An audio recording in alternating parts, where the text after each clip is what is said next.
We're just a few days away from the second window of World Cup qualifying. Greg Berhalter has released a list of 27 names, and we've got a lot to discuss because Christian Pulisic and Gio Reyna ain't on that list. So offense is going to have to come from somewhere else.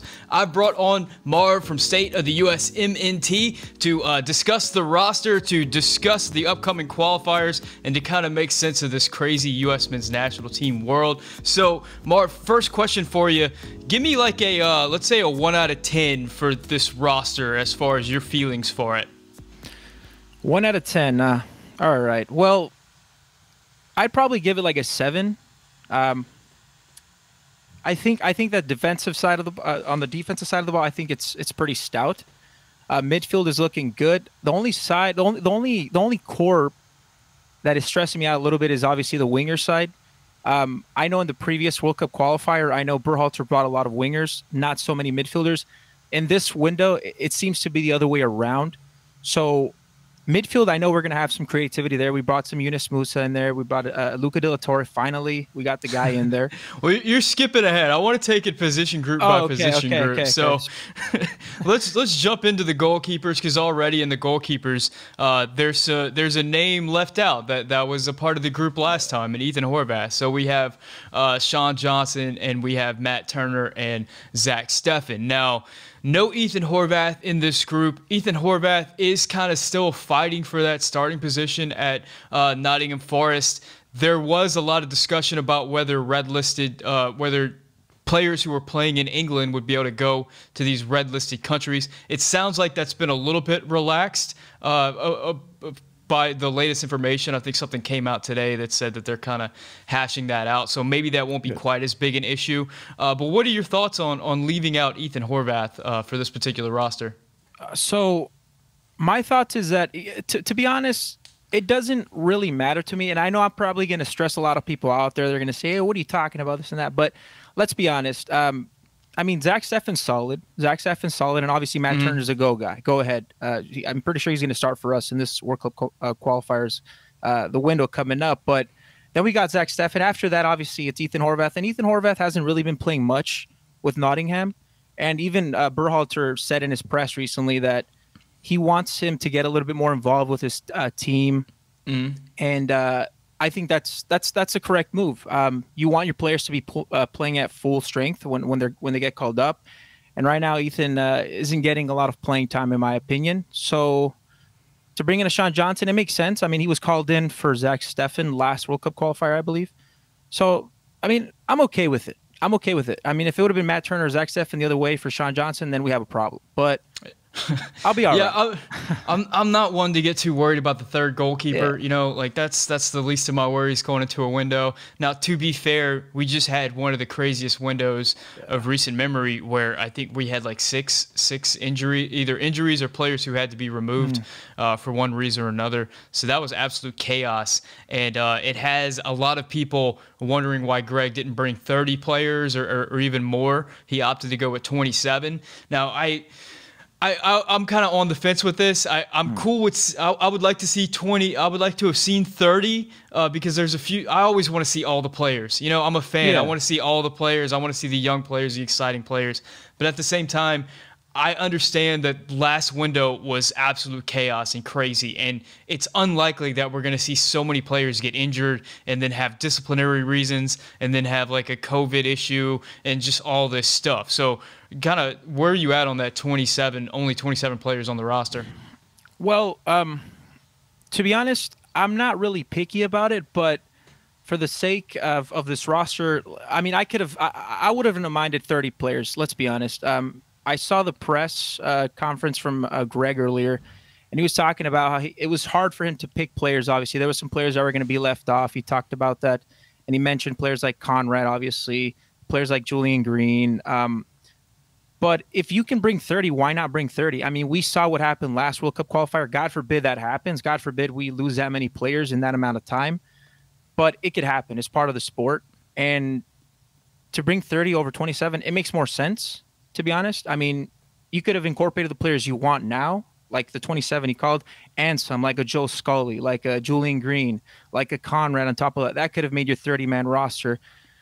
I mean, in my opinion, you could have had your cake and eat it, bring all the players without sacrificing anybody. Now, is there anything to the idea of purposefully leaving a player off to kind of test them? I know in my preview video I said that I wouldn't mind seeing Sargent left off of this roster just to see how he responds to that, because he's pretty much been the anointed striker since he was 17 years old, and has just never, despite having a ton of opportunities, never seized that mantle.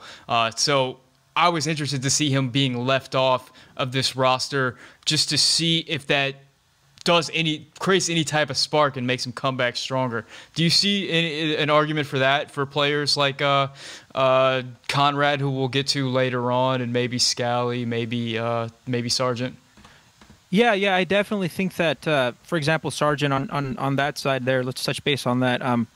You're right. He was the guy. Like when he was 19 and scoring amazing goals in the youth system, we were like, yo, it's Sargent's our number 9 going forward, right? And it doesn't seem like it's been panning out, and it could be due to the fact that maybe he's not developing, or it's just a system. He's looking good for Norwich. I mean, the couple games I've seen him, he's looked okay. He scored I think like 2 goals in a recent game.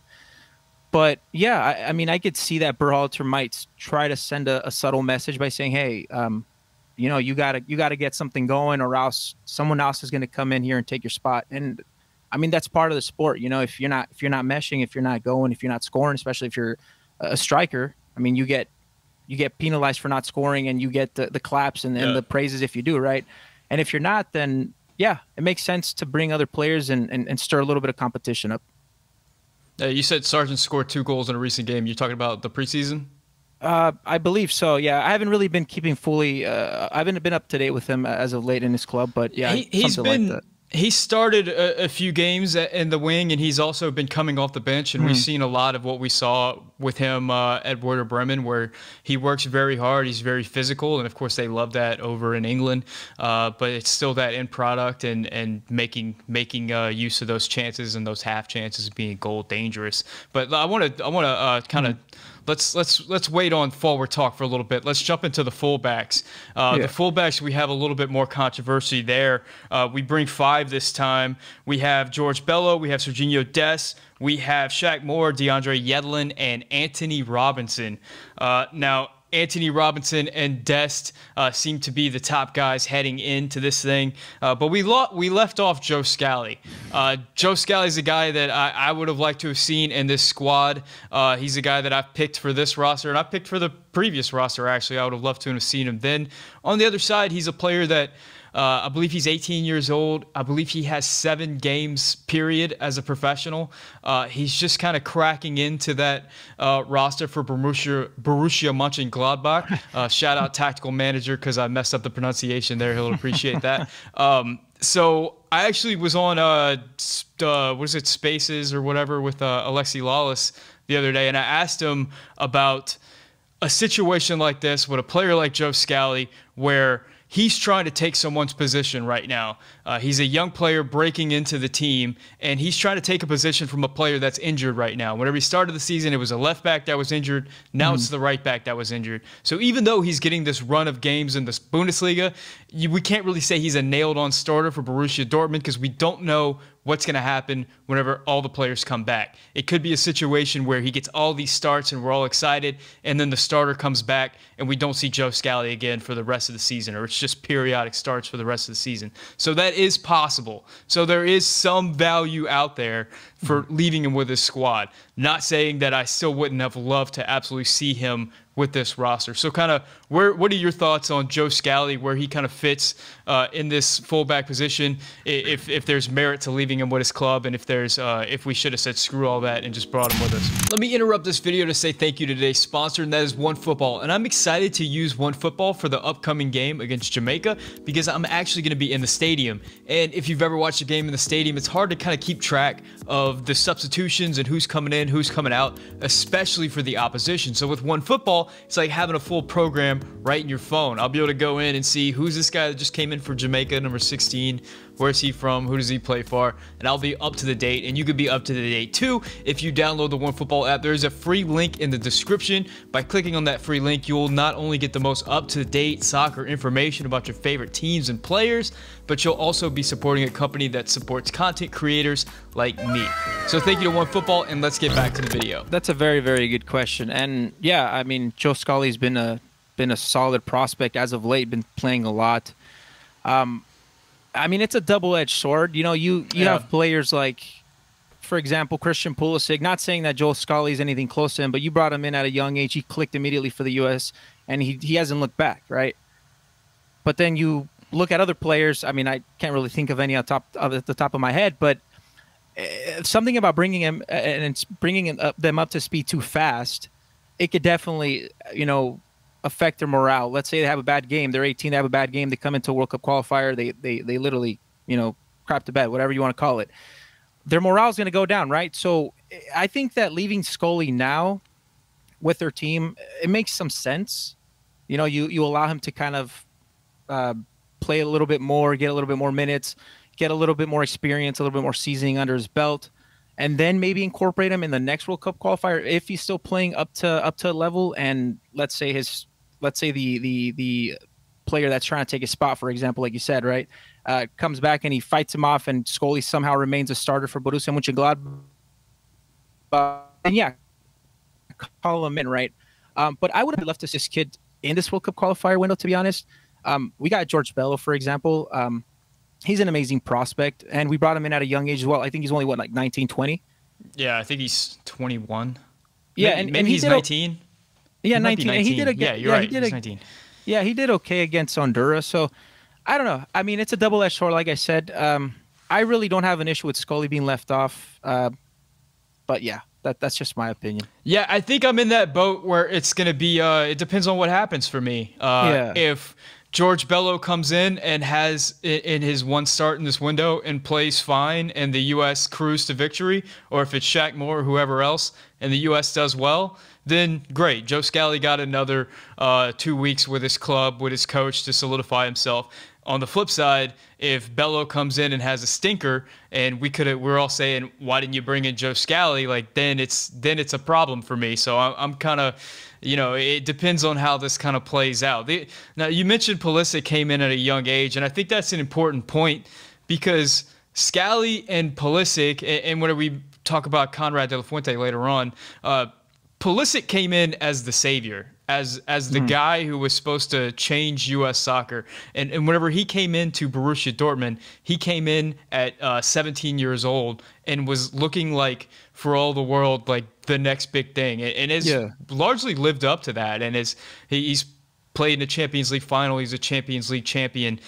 He had that billing as the guy who was supposed to change U.S. soccer. Sculley, that's not really what he's coming in for. He would have come in to be the backup left back or the backup right back, or maybe even the fifth fullback.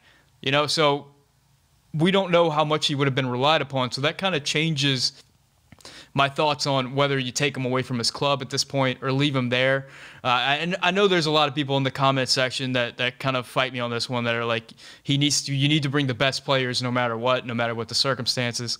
I don't know. If you have the luxury to leave a player like that and it works out for you, then fine. But if it doesn't work out, then second guess, you know, definitely pitchforks out. Then it's a problem. What I like about Sculley is that I see him play for Borussia, and he's just very physical, man.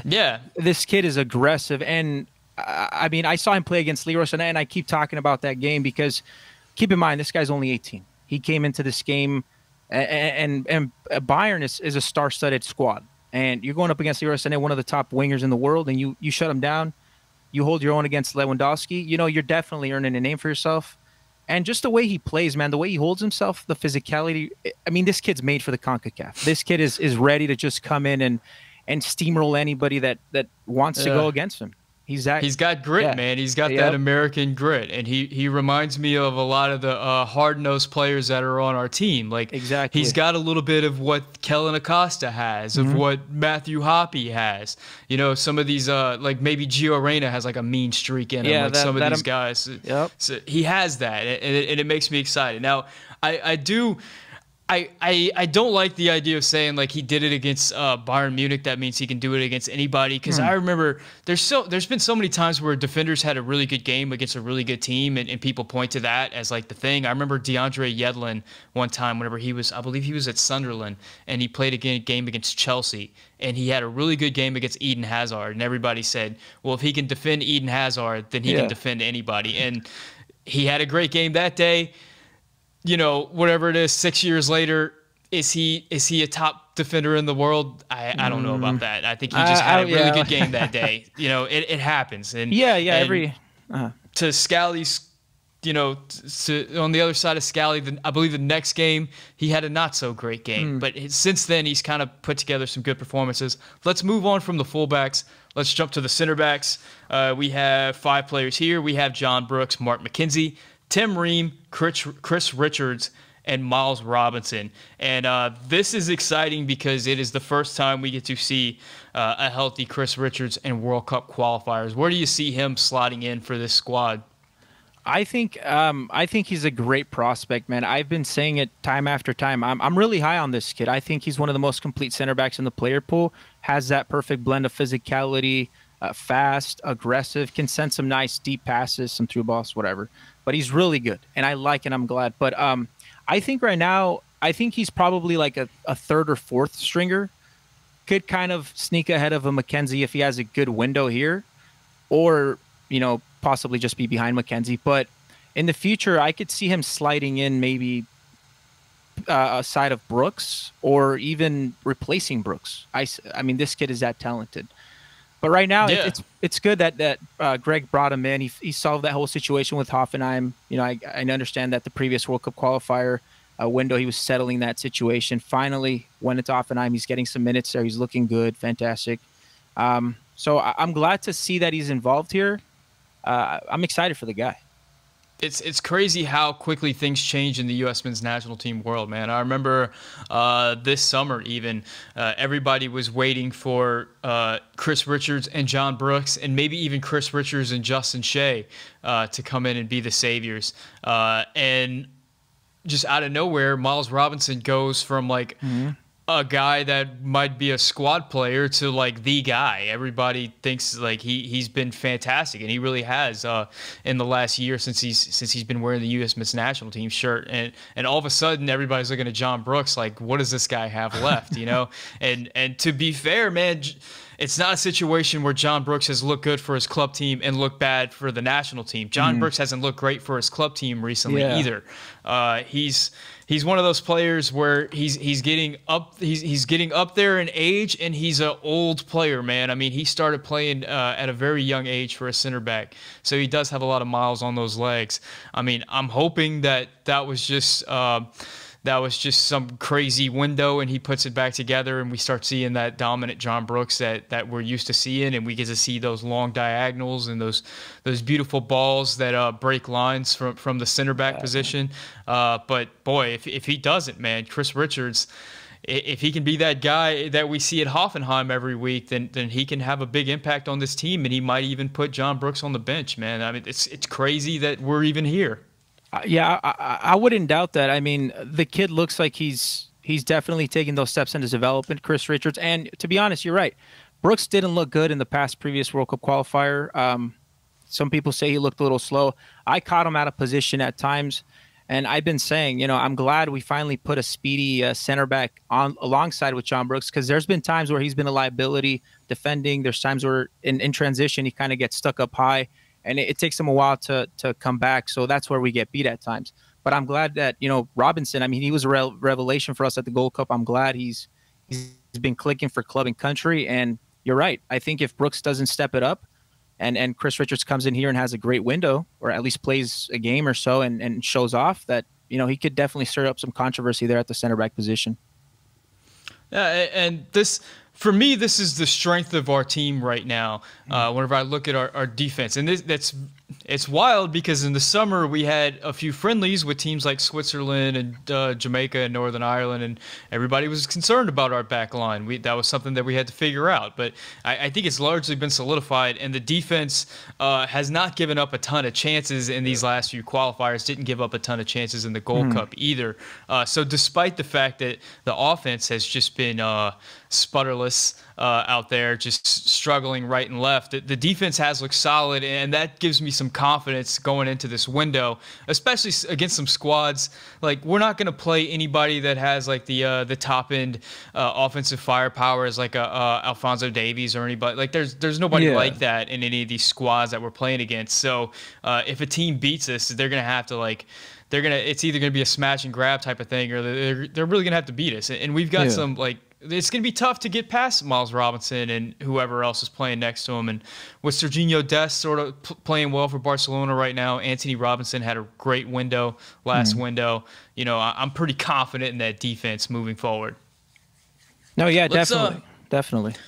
Let's jump into the midfielders because we got a bunch of new names right here. I wasn't exactly sure how to break down the defensive midfielders and the attacking midfielders. I said the defensive midfielders were Kellen Acosta, Tyler Adams, and Gianluca Busio.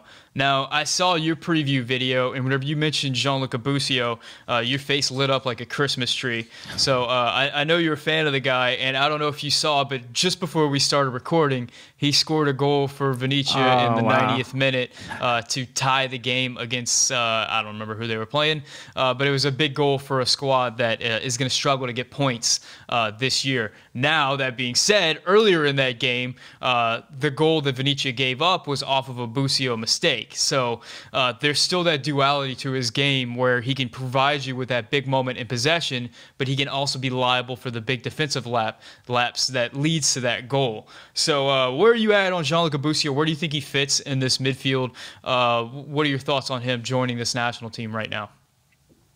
Well, first and foremost, yeah, I'm a big fan of Gianluca, man. He made the move from the MLS over to Venezia, and overall, yeah, there's been some growing pains. A lot of people say that, you know, I've seen on Twitter that people mention he needs to get a little bit bigger, bulk up a little bit. That Italian soccer is a little bit more physical, and it is. Serie A is another level, right? But yeah, the kid offers that offensively. Offensively, he's good. Offensively, he's good. The kid can receive the ball from the back line, immediately transition, and he gets your offense going. That's the good thing about him. So overall, into this squad, you're bringing him to the squad. I think he benefits. I think you know, kind of rubbing shoulders with an Adams, whether that's McKinney as well, and Acosta, very experienced. I think it's definitely going to benefit him. I've always been a guy to believe that, and I'm a true believer in this. The sooner you get them in, the quicker they get acclimated, right? And I think this falls under the same category, bringing them in at a young age into the USMNT, whether they play or not, but just getting them into that habitat, into that place, right? Kind of, I don't know.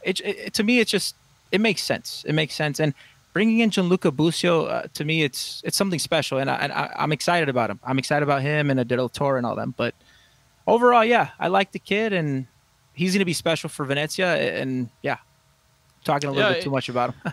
You know, and the squad in the last window just looked so uncreative and just had so little spark and just so lost and listless on the ball. So to have someone in that midfield like Gianluca Busio who can open up a defense and hit a long ball and do something different is an exciting prospect. But at the same time, I tend to be defensive minded. Whenever I see him give up a ball that leads to a chance, I just have, you know, thoughts flash through my mind of like every goal that we've ever given up away in CONCACAF, which is generally we give the ball up in the midfield and they immediately counterattack and then just hit the ball of their life and score a goal or like hit a nice cross or something like that. So I'm terrified of that. So where do you see Gianluca fitting in? Do you see him as a 6, as a sub for Tyler Adams? Or do you see him being further up the field? Today for Venezia, he was a left center mid. So where do you see him playing? In my opinion, right now, at the point of his career, I think he's an 8. I think he plays more of an 8 role. Can play that 10 as well. Can be a little creative here and there, but I think he's perfect in the 8. 6, like I said, he lacks that that defensive mentality, defensive attitude where you got to come in and you just got to put people on their ASS like Adams, right? Adams is great at that. I don't see Busio being that type of player. I see him more of a creator. So I think an 8 would be nice. Him receiving the ball, like I said, and just turning around and let's go forward. Let's go create. I think that's where I see him. I think it's very conditional. Like whenever we played Canada in the last window, they largely sat back and let us have the ball, and that was a great strategy for them because we had no idea what to do with the balls. And in a case like that, whenever the defense is sitting back, Gianluca Busio could be great. On the flip side, whenever we played El Salvador, and they basically said, if you get the ball, we're going to kick you. We're going to put you on the ground. We saw Brendan Aronson didn't do too well with that, and our attack was just not great. I don't think Gianluca Busio is ready for a game like that. So I think it's kind of dependent on the game. But let's skip ahead. You mentioned the 8s, so let's talk about the 8s. We have some newcomers here. Luca De La Torre, Sebastian Lletget, Weston McKennie comes back, and Yunus Musa comes back to the squad. So there's some exciting names, some names that people really wanted to see. What are you excited about? What do you see in this group? I'm excited to see definitely Weston McKennie back in action. De La Torre for the first time. A lot of people have been asking for him, and I'm glad they brought him in. Yunus Musa, this was a player that I wanted to see in the previous World Cup qualifier. Obviously, was dealing with the nagging injury. He's finally full and fit, so he's ready to go. Overall, man, I'm just excited to see what this trio of midfielders could do, whether it's De La Torre starting with McKennie, Musa, or Adams in their mix. Obviously, Adams is going to start, but I'm just excited, man. Overall, the creativity that Musa is going to bring to the table, De La Torre is going to bring to the table. I know Lletget, I mean, there's a lot of Lletget lovers out there. A lot of people saying Lletget is very creative and he could do that role, but shout out Colin Reese. Yeah, What's up, man? Colin Reese, man. You're definitely a faithful, loyal Lletget fan. But overall, man, De La Torre, I've seen the way he plays for Heracles, and I'm excited. That swagger he brings going forward, I love it. Very European-esque. Musa the same, very physical going forward, receives the ball. He can just take anybody with him. So I'm just excited about the midfield, man. We finally got some players in there that could definitely create for us and get our offense clicking. Yeah, it's going to be interesting to see how Greg lines them up. In that first game, Weston McKennie wasn't all that effective against El Salvador, but man, against Canada, he would have been great. That was the game where we really needed him, and he just wasn't there because of the issues. And once he left, we had a giant hole in our offense as far as a midfielder that could do anything with the ball. So it's good to have Musa there. It's good to have De La Torre there. I kind of see De La Torre as like a lesser version of Yunus Musa, a less exciting, more like Yunus Musa is a little bit more exciting, a little bit more raw, a little bit more. He can do something unexpected at any moment. But Luca De La Torre is a solid pro at this point. He's like 23 years old, 22 years old, and does that turn in the midfield that we were just so lacking. I mean, whenever Weston McKennie went down, suddenly we had to put Kellen Acosta as an 8, and that just ain't what Kellen Acosta does. That's not what he just that's a situation where you're playing a player out of position because you didn't bring the personnel that you needed. So we don't have to rehash too much of that last window, but hopefully we got the guys this time, and we're going to need them because as we move on to the winger position, the two top guys on the national team, the two most exciting creative players, are not going to be with us. Christian Pulisic is still recovering from that injury that he suffered against Honduras. Gio Reyna likewise still recovering from that injury he suffered against El Salvador. Those are two guys that have created just about all the goals that just about everything that's happened has come through those guys in one form or fashion. Two guys capable of just creating something out of nowhere and finishing on their own. And I think two guys that the team really relies upon to make something happen. They kind of just give them the ball, and it's almost like Allen Iverson, just like one-on-one. Let's just see what you guys can do with it. That's a really dated reference out there for Allen Iverson.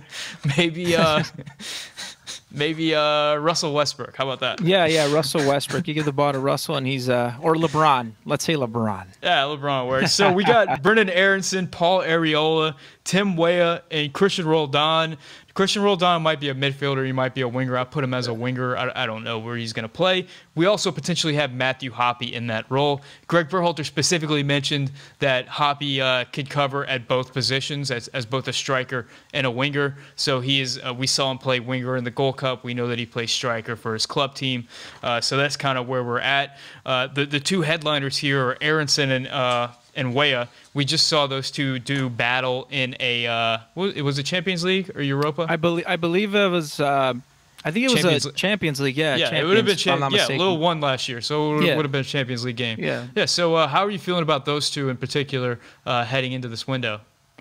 Well, I mean, from the looks of it here, I mean, I think they're our most experienced. Our most experienced wingers right now in the World Cup qualifiers. I think first game we got to go with them. Tim Weah, man, I've been a big fan of Tim Weah since, I mean, probably 4 or 5 years ago when this kid jumped into the scene where we didn't know if he was going to pick the U.S. or not, and I think he was playing for PSG at the moment. But the kid is, I've said it again, and I've said it once, and I'll say it again, man. This kid has that speed that no other player has in this USMNT player pool. He's that type of player that could bend and break your back line, and we saw that against Mexico in the CNL. I think that this kid is definitely something special for us, and we should definitely start him against Jamaica. Brendan Aronson on the other side, he's a little bit more technical, definitely fast. I mean, you saw that run. What was that? What did they play against when he made that like 100-yard run to score the goal or something like that? He does that every game. He does. Sometimes he scores goals like he did. I forget who he was playing, but you see him do that every game. Yeah, he's fighting to be in position to score goals.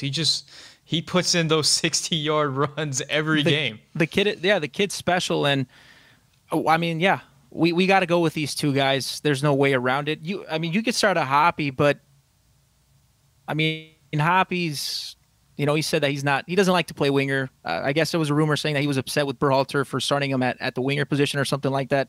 I can't, but I mean, I like Weah and Aronson. They're good. They're solid, man. They're solid prospects. Yeah, it's gonna. Whenever you get past those two, suddenly it starts dropping off because we have Areola, Roldan, and we have Hoppe. Berhalter's mentioned a ton of times that he likes Roldan in that solutions role instead of substitutions. A player that comes off a bench and can change the game. I think Hoppe is better in that position than Roldan as a player that can come on and give you a change of pace. I mean, whatever Matthew Hoppe said, in the Gold Cup, he was pretty effective as a winger, and he was very creative as a winger and showed off some parts of his game that I've never seen from him before. So I know that he can play that position if he's called upon. But the big headline here is that Conrad de la Fuente is left off. Now, I've had a ton of discussions in my comment section about this. And if you look at this winger pool and the striker pool, really, we don't have a ton of names in this group. It seems like a group that could have used an additional player. So for those out there saying Conrad should have been a part of this group just because we needed more bodies, like, it's hard to argue with that. We could have brought more players. Why not bring a 28th player in Conrad de la Fuente? At the same time, though, in the last window, Conrad got the start against El Salvador, and he was not very effective at all. He didn't do much in that game. And at the same time, Gio Reyna did play well as he was in the opposite wing from him. So it wasn't like, nobody played well. Gio played well. He was effective. He created some opportunities. Conrad didn't do much of anything. I believe Conrad came in again as a substitute against Canada. Nothing to write home about in that game either. So whenever it comes to saying, like, Conrad got robbed, I don't know. It's not like he seized his moment and his opportunity in the same way that, like, Ricardo Pepi did. Like, Ricardo Pepi came in and played a game to say, you're going to call me up no matter what next time. So I'm kind of, like, on the fence about Conrad de la Fuente. Ultimately, I think just bring him in. You could bring in another player. Why not bring him in? But what are your thoughts on Conrad de la Fuente being left off of this roster? Well, Conrad is one of those players that I really like.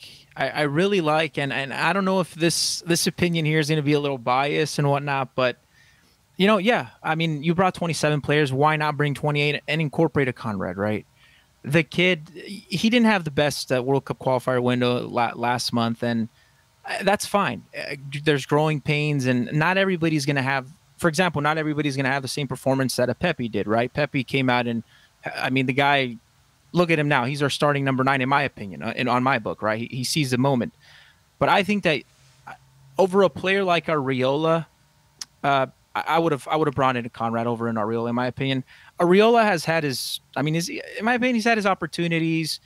We've seen him here and there, and you know what you're going to get out of that guy, you know. And how I think he's like 26, 27, or 25 around there. You know what you're going to get out of him.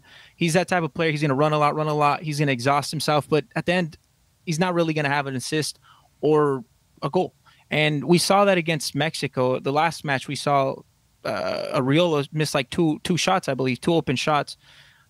So I think bringing in a Conrad, kind of allowing him to grow on that performance, on that World Cup qualifier window, kind of getting him that second opportunity to say, hey, you know, we believe in you. It is what it is. You didn't have the best performance, but we still trust you, and we want to bring you in here to mesh with this club and this side here. I think that makes a lot of sense. Unfortunately, he was left off for a reason that, I mean, I don't know what's going on, but Berhalter says that he had to make some tough decisions. I mean, there's 27-man roster here. You could have brought in a couple more and incorporated him there. Like I said, we are lacking depth in the winger side, so he could have made sense there. Do you think you can rely on Conrad the same way that you can rely on Arriola? The thing is well, that's a very good question. I don't know. All I do know is that Conrad did go to Marseille, made the jump from Barcelona, and I think he's been clicking there. Has had a couple starts there, and you know he's been definitely stacking up the stats there. But to say that I could trust him, I don't know yet. I truly don't know. That's my thing. Like I know if I see Paul Arriola on the touchline coming in as a substitution, I know exactly what we're going to get from him. I know it's not going to be that great, but I know it's going to be this. Whereas if I see Conrad on the touchline, I have no idea what we're going to get from him. Like he could. I mean, we haven't really seen a moment for Conrad where he's like really taken over a game for Marseille or for the U.S. men's national team either. But we've seen him be pretty absent and not really add much to the game for the U.S. men's national team. So there's a big gap of possibilities with Conrad. So I do understand that side of things. Now, let me ask you, we talked about with Joe Sculley, there's this other side to the coin where, Joe Scully's fighting for his position within the team. Well, Conrad's doing the same thing with Marseille. He arrived there earlier this year, and despite coming out and getting a lot of early starts in a row for the squad, he's kind of been in and out as a substitute for this lineup. Any validity to the idea that Conrad he came out hot and then fell off a little bit and is fighting to get back into the team, and Greg wants to give him an opportunity to get back into that squad? Yeah, he's still a young player. He still has to grow. He still has to learn. And anytime you could stay with your club, anytime you could get that extra time to be with your coaches and your other coaches, your training coaches and your teammates, and learn the system a little bit more, it's going to benefit you in the long run. So yeah, I mean, he unfortunately was left off the roster for now, but he's winning because he's still back in Marseille, and he's still going to keep learning and growing. Yeah, I mean, at the end of the day, I just want to see him. There's like the analytical part of my brain that like understands things from that perspective, but then there's the emotional part of my brain that's like, I want to see Conrad out there just juking people and putting people on their butts. And, I want to see that. I want to see him come up to the highest form of his expectations. Now, hopefully this being left off the roster inspires him to be a nailed-on starter for Marseille and come back as an absolute juggernaut for the U.S. men's national team. Let's move ahead to the striker position. We have 3, maybe 2. We have Matthew Hoppe. We have Ricardo Pepi, and we have Gyasi Zardes. Now, we spoke about Conrad de la Fuente maybe not seizing his opportunity. One player who did seize his opportunity and then some has been Ricardo Pepi. All of the fans are expecting Pepi to be leading the line for the U.S. men's national team for at least 2 of these games. What are your thoughts on Pepi, how the team plays with Pepi? What are you expecting from Pepi? I'm expecting Pepe to go in there and score like 4 goals, man, right off the bat. I mean, that pick up where he left off. There's no other way. We have to. No, I'm kidding. But no, I'm expecting him to go in there and definitely do some damage. I mean, the kid went into San Pedro Sula. You know, I mean, according to the media, it's one of the toughest places to play. I mean, basically unwinnable there, right? He went in there and he led the way. He led the way, and that's an 18-year-old kid, guys. So yeah, it can happen. And I'm expecting him to do the same thing. Pick up where he left off. Maybe not score as many goals, but definitely be effective and definitely turn out some goals for us. Maybe 1 or 2. Yeah, I'm excited to see this squad with like an actual goal dangerous striker out there.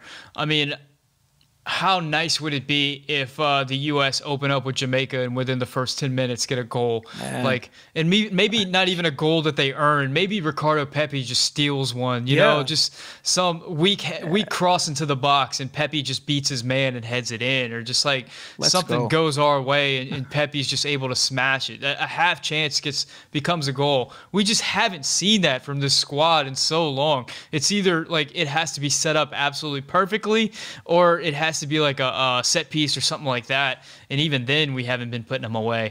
So just having somebody who can just get you a goal, and then with the defense that this team has, and a guy like Tyler Adams in the midfield, and guys like Musa and McKinney that can win balls back. I mean, if we have a lead, we're going to be a nightmare to play against. So just having a 9 up there that can actually score a goal, man, it'll be such a relief if he plays the same way that he played against Honduras. Now, we do have a couple of other guys. Giassi Zardes makes his return to the squad. I think that was highly anticipated. Everybody thought that Giassi would be part of this group. Matthew Hoppe is in it as well, but that means that we're leaving off 2 guys who were part of it last time in Jordan Pefok and Josh Sargent. So what are your thoughts on those 2 guys being left off the roster? Going back to Josh Sargent, I'm one of those guys where, like I said, I'm a true firm believer that as a striker, you get judged for the goals. You score in the goals you don't. If you score, great. If you don't, oh well, you know, next man up. But I think, you know, Sargent's had his time. Definitely had his time last World Cup qualifier window. Didn't seize the moment. We were talking about that earlier. You got to seize your moments. You got to seize your chances, and just hasn't really been doing that for whatever reason. So now it looks like they're bringing in somebody else. And for P-Folk, this one I was a little bit kind of sus about. I mean, I think about it. P-Folk and Zardes, you know, they kind of do the same a little bit. They do the same tasks. They're good at receiving the ball and holding it, allowing numbers to get forward. Then they continue to recirculate the ball. They're really good at that, and they're pretty good at potentially, you know, winning some balls in the air. So, I mean, they're kind of the same player. The only thing with Jordan Pefok, he's been in form as of late. I think he's had maybe, let me check here my stats. Definitely have some notes here. I think he's had like 9 goals for his club as of this current season. So he's looking good, and Zardes is at 7. So they're the same type of players, in my opinion. I would have preferred to see a Pefok since he's a little younger, though, to be honest. I tend to lean more towards a younger player since, you know, players that are getting a little older, we've seen them, been there, done that, nothing special. Let's turn the page. Let's see what these kids could offer. I tend to believe that. Maybe sometimes that gets into my opinions a little too much. I'm a little biased on that. But yeah, overall, I would have preferred a Pefok over Zardes, and Sargent, you know, you just got to seize your moments, man, and he hasn't been doing that as of late.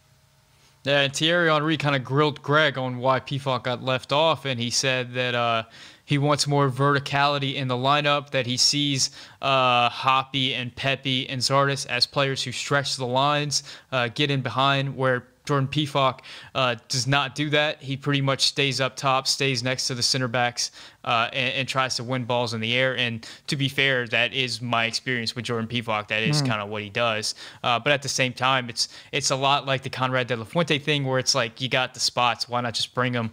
Is it wrong to have a guy that's a big target man? Is there not a situation that might come up where we might need this guy? You know, it's one of those for me. You mentioned that Berhalter did say that he wanted verticality, and I did see that in his press. I did pick up on that. So that's why my question was like, why not bring a Conrad? You know, Conrad could definitely stretch the field for you. I think, in my opinion, Conrad could potentially stretch the field a little bit more than an Arriola. due to the fact that Conrad is technically sound with the ball. You know, you'll get a defender. He'll pull 2 defenders at times. So that definitely opens up the field, and to me, that's getting vertical. That's getting up there. But yeah, I mean, you can't argue with that. Like, that is verticality is pretty much what Conrad does for Marseille. I mean, he's a very wide player for them, and he just attacks down that sideline and pretty much just runs at the defense over and over and over again, and has been pretty exciting and pretty effective at it over there. Now that's the lineup. There's a lot of guys that have been left off of this lineup. Guys like Sergeant Conrad, Sculley, Araujo, Miazga. Now, Araujo sounds like he's going to be playing for Mexico. I kind of wish that he would just come out and say it and just put me out of my misery at this point. Right? I don't like that he's... Well, it sounds like he's turning you down for the prom because he wants this other person to ask him to the prom, and the other person hasn't asked him to the prom yet. So he's just kind of like twiddling his thumbs out there. Kind of awkward. Like, Mexico announced their lineup and Araujo wasn't on it. So that's the feeling I get. Like, Araujo's actually going to announce whenever Mexico actually calls him in, but they haven't done that yet. And I don't know if they're going to do it in the near future. But yeah, to me it's like I want them, but I don't know if they want me back. So I'm just going to keep my options open, and eventually we'll see what happens. Yeah, that's what it is. Yeah. Definitely. Yeah, whatever. Yeah, so we got this game coming up against Jamaica. I'm actually going to be there. I'm very excited about this. It's my first World Cup qualifier. We have Jamaica, and then we go to Panama, and then we have Costa Rica. So we have 2 home games and an away game to Panama. This is a much easier window than the last window that we had. We have a Jamaican side that's going to be missing a lot of their top guys. We have a Panama side that is not as good as the Panamas that we've had that have been in World Cup qualifiers in the past. I believe Blas Perez has retired officially. I feel like that guy was going to play forever. I mean, he's scored goals against us for years. So he's finally gone. So I feel like the boogeyman is out of the closet now. And Costa Rica, same thing with Blas Perez, but with Costa Rica, it's Brian. What's Brian's last name? I can't remember. I think Brian Reese, I believe. Brian Ruiz, yeah. He was playing with Clint Dempsey at Fulham all those years ago. This guy's been playing for about 30 years now for the Costa Rican national team, but he's up there in years. Joel Campbell kind of never became that player that he was supposed to be. Had those brief moments for Arsenal, but they're an older team. They're not what they're used to be. What are you expecting heading into this window?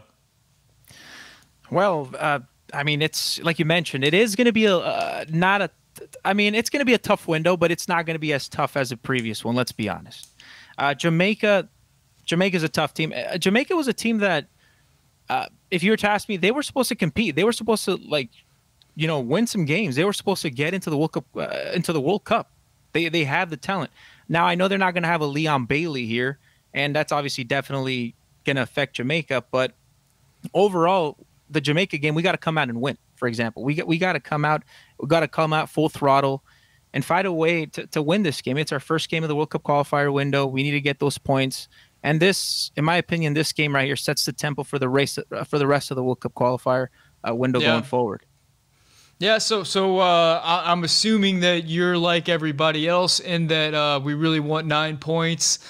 7 points is acceptable, and anything less than that is real bad. Is that fair to say? Yeah, 7 to 9 in my opinion. 7 to 9. We did it last time. We did it in the previous World Cup qualifier. We were decimated. We didn't have the players that we needed to, go out there and definitely get some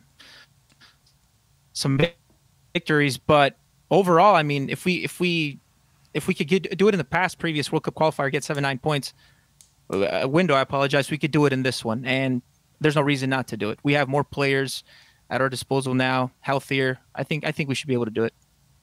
Yeah, and for me, a success for this window beyond getting the points would be, boy, if we could see Chris Richards get integrated and look like a player that could be a solution for us moving forward, that would be huge. And if we can see Yunus Musa get integrated and look like a player that could solidify that midfield for us and provide some creative spark for us, that would be huge. And if we could get this team to look like a team capable of doing anything at all on offense other than just scoring on the counterattack, that would be absolutely huge. I've been saying it, man. I've been saying it. Berhalter, he's a defender. I mean, he played defense for us at the USMNT level. He's a defensive-minded coach, and yeah, you're right. If we could find a way to get a 2-0 lead, whether that's before halftime or in the second half, and have this defense clamp down, because we know this defense can clamp down, I mean, we're going to be tough to stop. And we saw it against Honduras. I mean, as soon as the U.S. got the lead in that game and Honduras had to come after us, what did we do? We killed them in transition. We just started going right down their throats. And I think we can do that against anybody if we put them in that position where they have to come at us. Yeah, I definitely agree with you, Sam. Yeah, so Marv, I'm about to wrap it up, so I want to ask you a few fire lightning round questions. Yeah. Not particularly about this window. First of all, what is your all-time favorite U.S. men's national team jersey? I'd probably say the one that I mean, I don't know if you guys have been seeing my previous videos, but it's the, damn it, it's the one with the neck on it. I mean the one I wear on my videos. The collar. I'm sorry. What am I saying? The collar. Yeah, it's the one with the collar, that old style logo on the left side. I love that jersey, man. If they could bring that back, I'd buy 10 of those. That's a slick one, man. Every now and then I'll put that on if I'm like going somewhere where I want to be a little bit more formal with a jersey on. I actually have that one. That's a great jersey, and it's a great look. I think the U.S. always kills the white jerseys. The white jerseys always look great. Yeah, exactly. Like, that's a great look. They always tend to do well with those. The only issue with that one for me is it's a little tight. So I'm a little bit like, a little bit like Superman in that one. So my next question for you is, whenever it comes to game day, do you have any rituals or superstitions or anything like that you do on game day? Yeah, I have to barricade myself in my room and say, hey, don't bother me for 2 hours, guys. You're going to hear some yelling. No, I'm kidding. No, nothing really. I just come in the room, relax, hang out, get in the mood. Just get ready for game day. Get ready Absolutely. For game day. Yeah. Marv, do me a favor and tell everybody where they can find your content. Yeah, guys. So my name is Marv. You guys could definitely find me on YouTube, State of the USMNT. I try to upload as much as possible here and there, possibly, potentially, maybe 2 to 3 videos a week. So if you do truly enjoy anything about the USMNT, you're going to find it with us. And yeah, you guys can find me there on YouTube. You can find me on Twitter, Facebook, by the same name, State of the USMNT. And if you don't truly enjoy anything about the USMNT and you've watched this video up to this point, you're some kind of weird masochist. I don't know what's going on in your world. Guys, thank you so much for watching. Make sure you hit the like button. Make sure you hit the subscribe button. Become a member if you want to get behind the scenes content and access to the badges and everything. On behalf of Marv and State of the USMNT, my name is Sam, and this is the Ink Report.